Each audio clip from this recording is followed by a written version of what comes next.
This episode is supported by MonsterJoysticks.com. Level up your Raspberry Pi with our all-in-one arcade kit using genuine Sanwa arcade parts.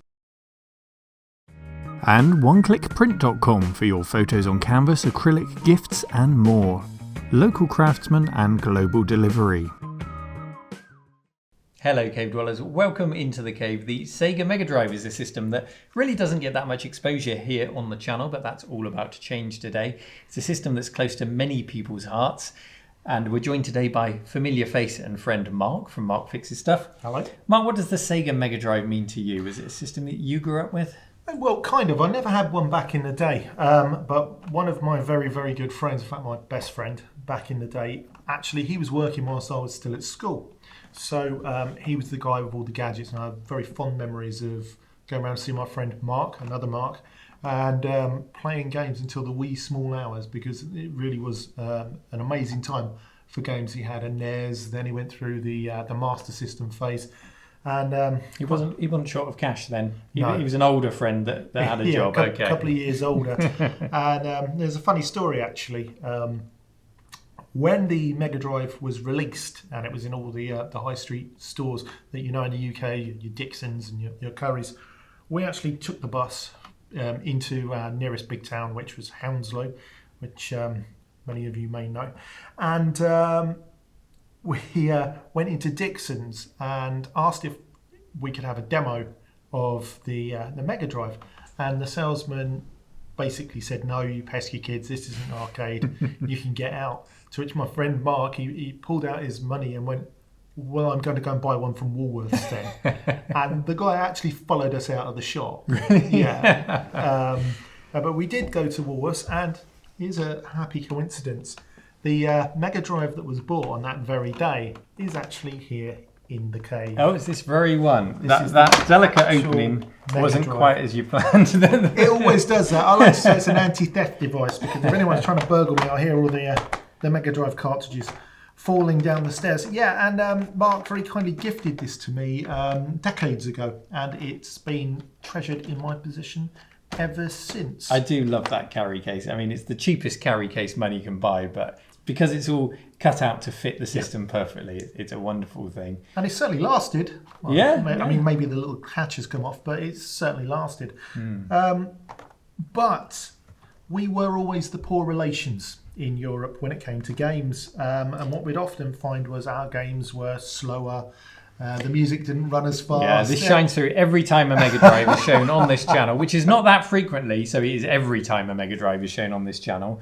We get comments saying, the Sonic the Hedgehog music, it doesn't sound right. It sounds too slow. That game's not moving quickly enough.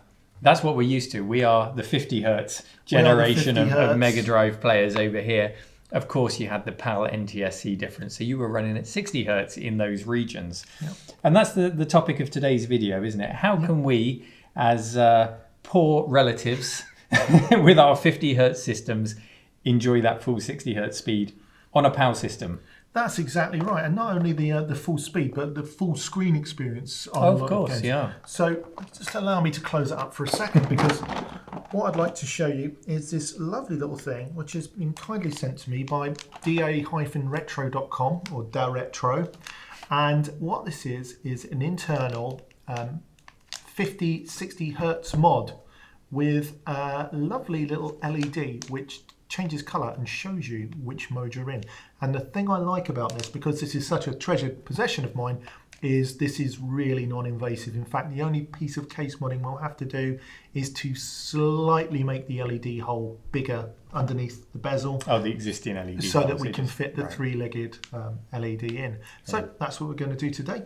And that will allow you to switch between 50 and 60 hertz with the flick of a switch. With the flick of a switch, which isn't mounted on the case, I believe that we're going to do it with the controller. But this is a real journey of discovery, because I'm not sure how you do that yet. Right, okay. I won't ask too many questions then. So this is my first time ever fitting one of these. I've never fitted one before. We're going to do it today, and then we're going to find out how it works, and then we're going to play it. Excellent, excellent. Okay, so a nervous time then for you, Mark, really. You know, a system that means a lot to you, that you've got a lot of history with, thanks to other Mark.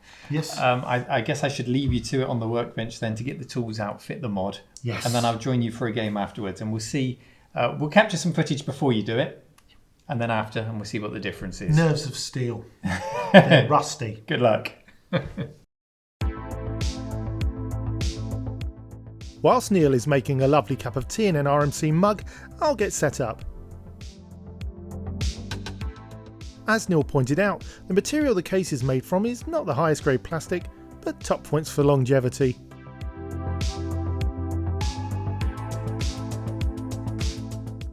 It's certainly kept the console in fairly good condition as well. Let's get this open. The Mega Drive was released in the UK in September of 1990, packed in with a fairly sluggish port of Altered Beast. The US incarnation of the same console, the Genesis, was launched stateside in late summer of 1989, and although it was a slow rollout for our American cousins, they still had the opportunity to get their hands on Sega's successor to the Master System around 18 months earlier than us in the UK. But that was as nothing to the fact that the Japanese version of the Mega Drive had launched in 1988, almost a full 2 years before the UK launch, and still sharing the market at the time with the wildly popular Nintendo Entertainment System. With the case off, we can see that this is a VA4 board. We need to disconnect this LED for replacement.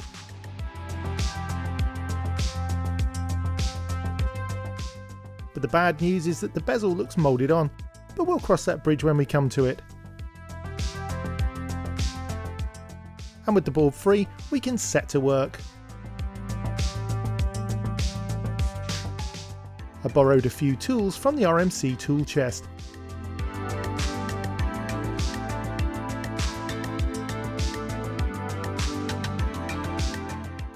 There's a few tracks to cut on the board.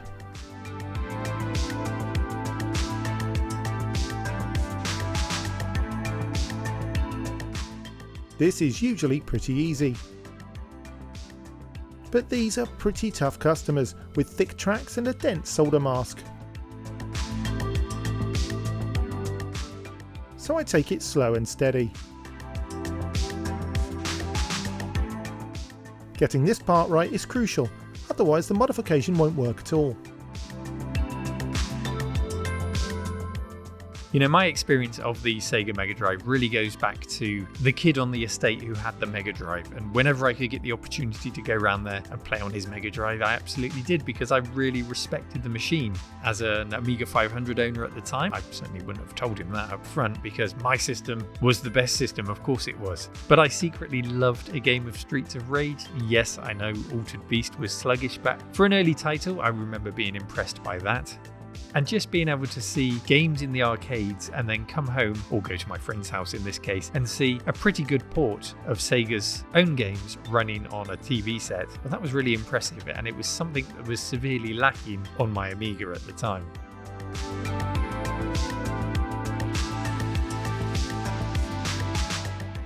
The LED is trapped underneath this bezel.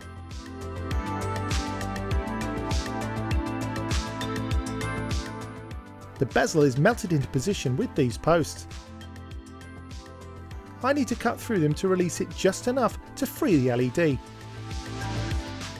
I can melt them back in later.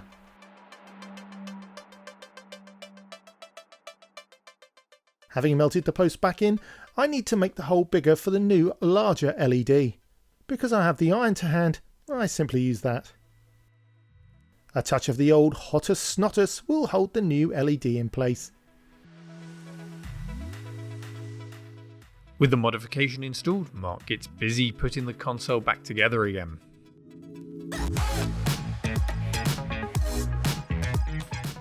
I just hope it's not tempting fate by screwing it all back together before testing. O ye of little faith, I'm an expert.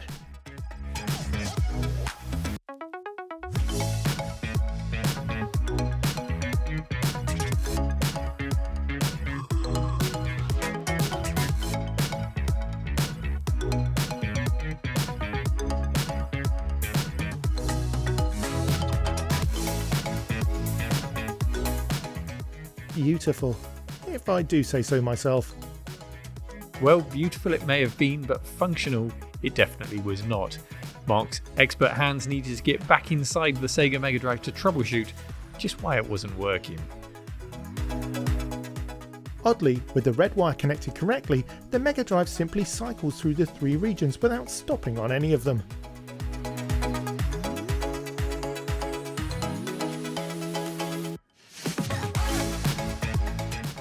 With the red wire removed, however, we can change regions no problem. I don't know enough about the internal workings of the mod to understand this, but it's good enough for now.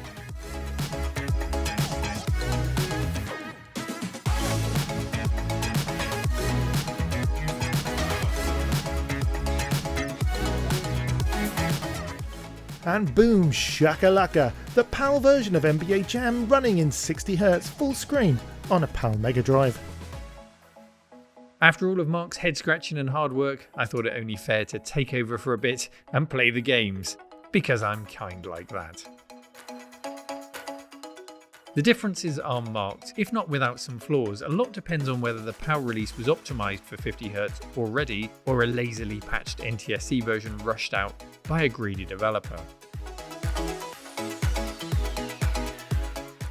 Although in some cases the advantage of speedier gameplay and increased screen real estate is patently obvious.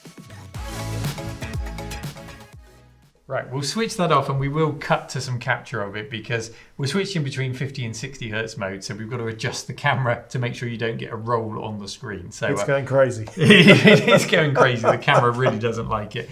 Anyway, the installation of that, fairly straightforward, but we did hit a problem, didn't we? What happened? Yeah, fairly strange problem.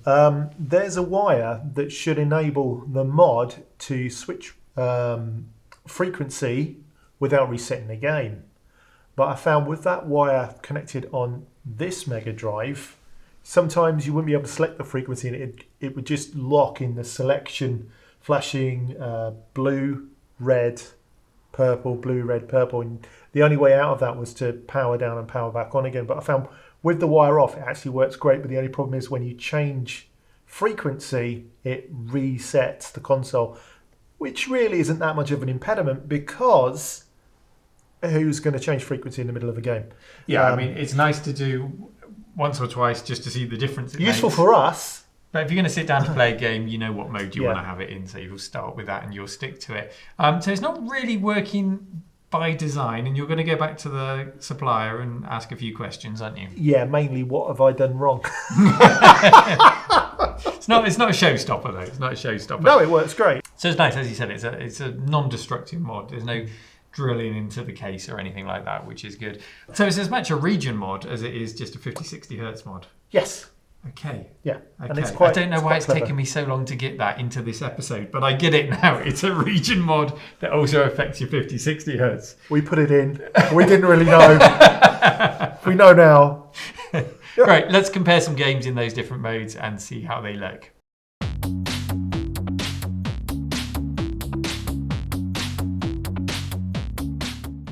In 60Hz Japanese mode, Streets of Rage 2 becomes Bare Knuckle 2 with Japanese text. That music is unmistakable though. Gameplay is fast and furious. In both US 60Hz and PAL 50Hz, the name is back to what we know and love, but in the case of the NTSC ROM on the PAL machine, we're treated to a crazed hyperdance version of the theme tune.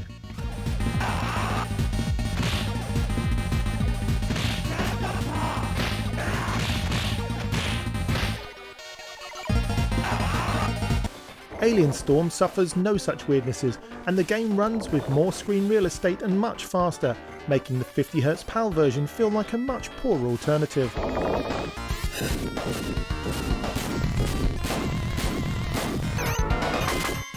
It's much more apparent in the shooting sections. The PAL 50Hz version is squashed and sluggish. With Mortal Kombat 3 running in PAL 50, it doesn't seem much, if at all, slower.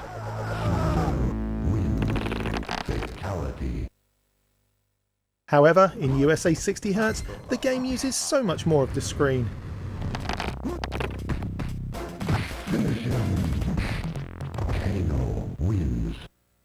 This is the PAL version of Altered Beast on the left, running at 50Hz, and the same version running at 60 Hz on the right. You can see that the screen is larger, the characters and scoreboards are not squashed, and most importantly, the game runs much faster.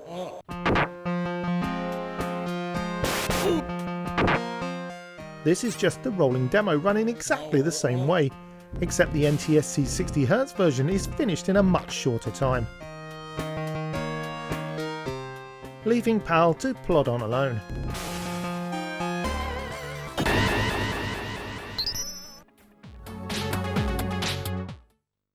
Even in 50 Hz, Gunstar Heroes is not a slow game. It has great fluid gameplay.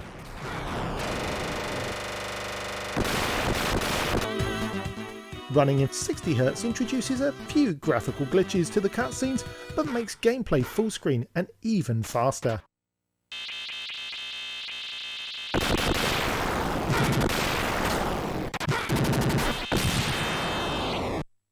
So, did we miss out? I don't think so. I think we were just ignorant, and we were happily ignorant. We just didn't know any better. And it's nice to enjoy them in 60 Hz now. But back then, I don't feel like we missed out. Do you feel like we missed out? Not really. I think really we were lucky to be alive in such a time. And of course, it doesn't only apply to the Mega Drive or the Sega Genesis. This applies to all of the consoles from that generation and all of the microcomputers too. Yeah, it's true. Would you do this modification, and is the kit available for other consoles? Well, it's funny you should say that, because Directro.com have actually sent us a bunch of mods. We've got one for the Sega Saturn, one for the Master System, we've got one for the Super Nintendo. So, yeah, I think I would, because it's quite enjoyable to see the game's full screen and running that a little bit faster as well. And the nice thing is that you can switch them just like that. That is nice. And the Saturn in particular, I'd like to see, because that's really going to help with the frame rate with some of the 3D titles on there. Yeah, we'll get you playing some console games at last. Outrun on the Saturn. That is the reason to own a Saturn. So set me up with that. So we hope you've enjoyed today's episode. Do let us know if you're going to attempt the mod yourself, or if you've already attempted it and how you got on with it. Did you run into that problem that we did? Did it work as advertised? Do you know where I went wrong? Do you know how to fix it? We'd love to know how to do that. But if we do get to the bottom of it after we've spoken to the supplier, we'll certainly update you in a future video. Yep. The Sega Saturn one appeals to me. Hopefully we'll get to do that one soon here in the cave, and we can see what difference that makes. And as always, it's great to see you here in the cave. Mark, thank you for joining us. Go and check out his channel, Mark Fixes Stuff. Down below. And as always, thank you for watching, and take care. Bye-bye. Bye.